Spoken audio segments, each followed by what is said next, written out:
তো finally Kantara chapter 1 এই সিনেমাটা কিন্তু রিলিজ করে গেছে। আমি গতকাল এই সিনেমাটা দেখে এসেছি। তা কেমন কি লেগেছে এই সিনেমাটা আজকে আপনাদের সাথে সেই সব নিয়েই কিন্তু আলোচনা করব। তা দেখুন, এই যে কান্তারা 1 যখন বেরিয়েছিল, কান্তারা 1 এর মধ্যে কিছু সমস্যা অবশ্যই ছিল, কিন্তু লাস্টের ক্লাইম্যাক্সটা কিন্তু দুর্দান্ত ছিল, যার জন্য মানুষের কিন্তু খুব দুর্দান্ত লেগেছিল কান্তারা 1 সিনেমাটা।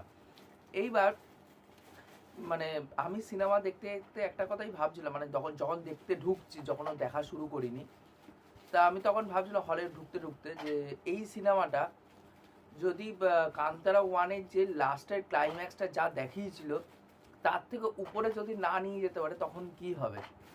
কিন্তু এই সিনেমাটা দেখার পর মানে বলতে চাই এক কথায় ওয়াও, ব্যাপক একটা সিনেমা হয়েছে।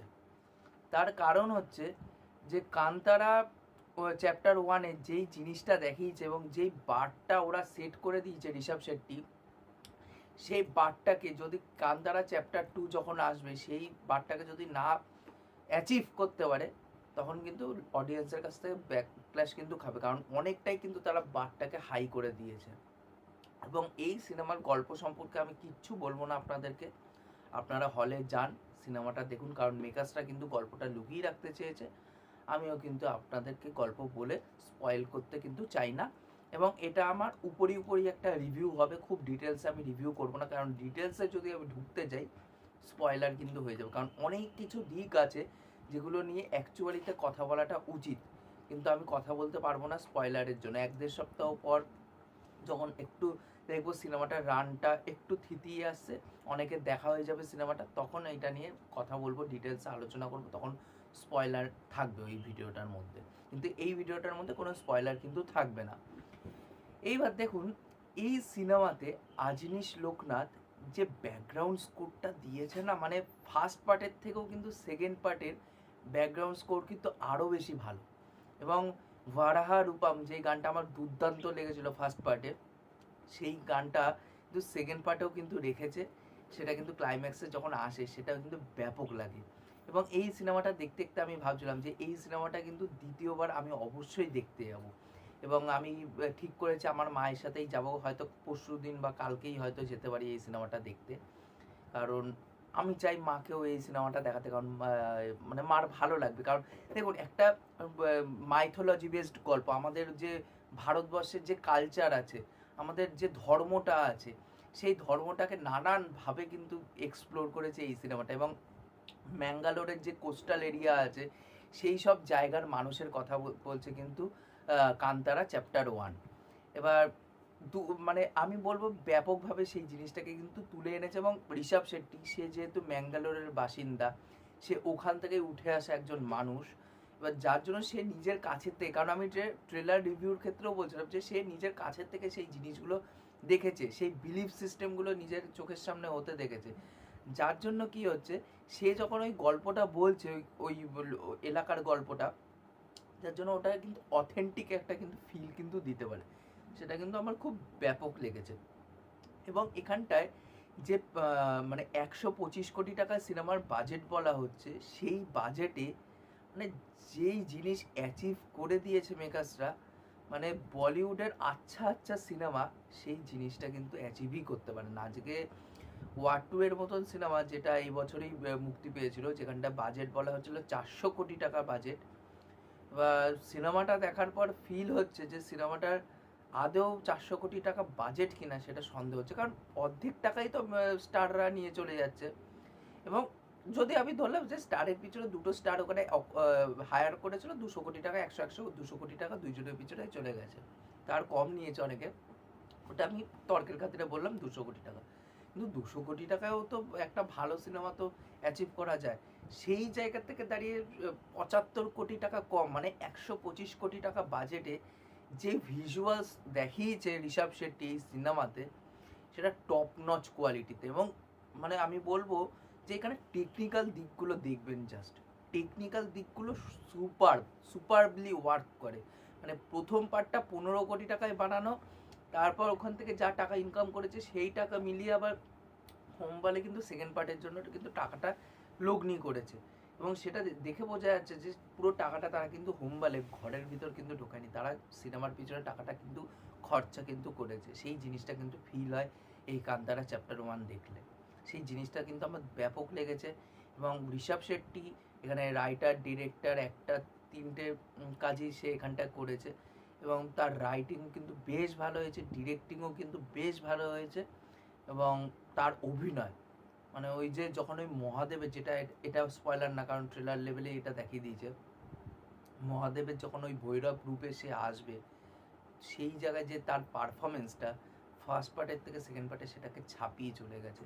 এবং এমন কিছু কিছু দৃশ্য আছে সিনেমার মধ্যে, ব্যাপক কিন্তু লাগবে। এবং রুক্মিণী ভাসানকে দেখে আমি ভাবছিলাম হয়তো ফার্স্ট পার্টের মতন, হয়তো সপ্তমী গৌড়া যেরকম একটা প্রেজেন্টেশন ছিল সেরকমই একটা প্রেজেন্টেশন করবে হয়তো। মানে হয়তো খুব বেশি মানে তার ক্যারেক্টারটা ইম্পর্টেন্ট থাকবে না সিনেমার জন্য, বাট লাস্টে গিয়ে সেই জিনিসটা এত সুন্দর করে ফুটিয়ে এনেছে ওর ক্যারেক্টারটার মাধ্যমে, রুক্মিণী ভাসান্তের ক্যারেক্টারটার মাধ্যমে, সেটা কিন্তু ব্যাপক কিন্তু লাগে। এবং গুলশান দেভাইয়ার ক্যারেক্টারটা কিন্তু খুব বাজেভাবে লেখা হয়েছে, কারণ অ্যাক্টার তো খুব ভালো, সে ভালো অ্যাক্টিং করে দিয়েছে, বাট ক্যারেক্টারটাকে কিন্তু খুব বাজেভাবে লেখা হয়েছে।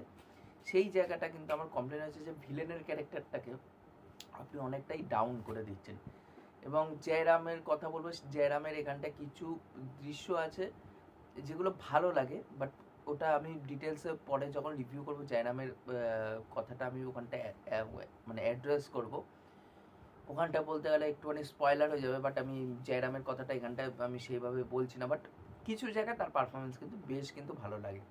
এবং পার্শ্ব চরিত্রে যারা যারা অভিনয় করেছে তাদের কাজ কিন্তু বেশ ভালো লাগে। বিশেষ করে এখানটা অথেন্টিসিটি মেনটেন করার জন্য, যেরকম ভাড়া রূপম গানটাকে কোনোদিন হিন্দিতে ডাবিংই করা হয়নি, ওটা অ্যাজ ইট ইজ রেখেছে, যাতে ওটা মানে যেই রুটেড কালচারের থেকে উঠে আসছে এই গানটা, সেই রুটটাকে যাতে বোঝার জন্য, সেই অথেন্টিসিটি ফিল করানোর জন্য সেই জায়গায় কিন্তু ওই গানটাকে মানে অরিজিনাল ভাষায় কিন্তু রেখেছে।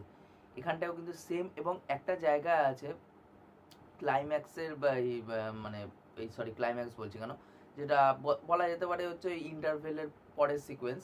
এবং প্রত্যেকটা মানুষ, কারণ এখানটাও তো মানে ওই ফার্স্ট পার্টের গল্পটাকেই কিন্তু রিহ্যাশ করে কিন্তু চালানো হচ্ছে, যে একটা শ্রেণী আছে খুব বড় লোক যারা এক্সপ্লয়েট করছে গরিব শ্রেণীদের উপর, এটাও কিন্তু এখানকারই গল্প।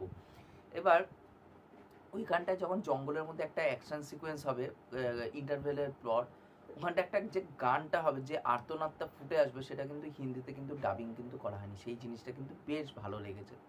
এবং তার সাথে সাথে এখানটায় কমেডি যেগুলো ঢোকানো হয়েছে, যে মানে ফার্স্ট হাফটা বলবো অনেকটা ফিলার পোর্শন কিন্তু আছে, মানে ফার্স্ট হাফটা মানে গল্পের মধ্যে কিন্তু ওই সিরিয়াস জোনের মধ্যে ঢুকছে না। আমি চাইছিলাম যে সিরিয়াস জোনের মধ্যে কখন সিনেমাটা অ্যাকচুয়ালি ঢুকবে, বাট ফার্স্ট হাফটা একটু ফিলার পোর্শন আছে। এবং ওখানটায় যে কমেডিগুলো অ্যাকচুয়ালিতে সিনেমার মধ্যে ঢোকানো হয়েছে, সেগুলো কিছু কিছু জায়গায় একটু বোর ফিল করে, কিন্তু কিছু কিছু জায়গায় আবার কমেডিগুলো ওয়ার্কও করে। বাট ফার্স্ট হাফটা তুলনামূলক একটু খাটো বলবো সেকেন্ড হাফের তুলনায়। বাট ইন্টারভেলের পর থেকে যখন ঢুকে যাবে মানে সিরিয়াস জোনে, সেই তখন থেকে কিন্তু আপনাকে গ্রিপ কিন্তু করতে পারবে গল্পটা, এবং তখন কিন্তু আরও বেশি ভালো লাগবে। তখন কিন্তু পুরোটাই সিরিয়াস জোনে চলবে। এবং লাস্টের দিকে যখন ওই একটা ব্যাটেল সিকোয়েন্স হবে, কারণ এটা প্রিকুয়াল একটা সিনেমা, এবং এনশিয়ান্ট একটা টাইম দেখানো হচ্ছে এই সিনেমার মাধ্যমে, রাজরাজাদের গল্প। এবার তখন কিন্তু সেই যে জিনিসগুলো দেখানো হচ্ছে, যে ব্যাটেলটাকে, এবং ব্যাটেলটার মধ্যেও কিছু কমেডি সিন ঢুকিয়ে দেওয়া আছে, সেই জায়গায় একটুখানি আমার খারাপ লেগেছে, কারণ একটা সিরিয়াস সিকোয়েন্স চলছে, সেখানটা কমেডি কী করে ঢুকে যায়, সেগুলো একটু খারাপ। বাট সিনেমার প্রত্যেকটা জিনিস ব্যাপক লাগে, মানে কিছু জায়গায় আপনি হরার ফিল করবেন, কিছু জায়গায় অ্যাকশন সিনেমার মতন ফিল হবে, কিছু জায়গায় থ্রিলার সাসপেন্সটাকে ফিল করাবে সিনেমাটা, বা ডিভাইন ব্যাপার তো সিনেমার মধ্যে তো আছেই। তা বিভিন্ন জনরার কিন্তু ম্যাশ আপ কিন্তু করা হয়েছে সেকেন্ড হাফের দিকে, সেই জিনিসগুলো কিন্তু দেখতে কোথাও না কোথাও খুব ভালো লাগে। এবং এটা আমার বলবো যে আমার ব্যাপক একটা সিনেমা লেগেছে, মানে ব্যাপক একটা সিনেমা হয়েছে। এবং আজীশ লোকনাথ খুব দুর্দান্ত বিজিএম এর এখানটা কাজ করছে। এবং আরেকটা নেগেটিভ দিক বলতে গেলে, যে এখানটায় যখন ডায়লগ ডেলিভারি করা হচ্ছে, তখন না বিজিএমটা এমনই ভাবে প্লেস করে দেওয়া হচ্ছে যে যাতে ডায়লগটাকে অনেকটা ডাউন করে দিচ্ছে, ডায়লগ কিছু শোনা যাচ্ছে না, অনেক কিন্তু এফর্ট দিতে হচ্ছে সেই জায়গায়, সেটা আমি প্রবলেম বলবো।